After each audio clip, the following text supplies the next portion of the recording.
যাক তাও বারাকা পাবে ইনশাআল্লাহ, মজলিসের বারাকা পাওয়া যাবে। যাক মূল কথা হলো যে সুপারিশ করতে পারবে, সুপারিশ করা তাও মানজাল্লাযী ইয়াশফাউ ইনদাহু ইল্লা বিইذনি, আল্লাহর অনুমতি ছাড়া সুপারিশ কে করবে?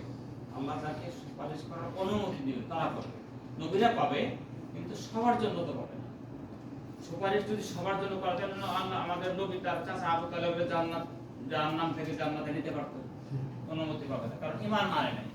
সুপারিশ পাওয়ার জন্য ব্যক্তি তারা হতে হকদার হতে হবে, ঈমানদার হতে হবে, তাদের আমল থাকতে হবে। আমল যদি থাকে তাহলে পাবে, আমল না থাকলে পাবে না।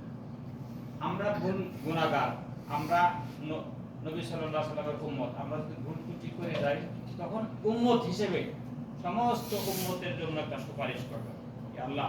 কিন্তু সবাই তো উম্মত না।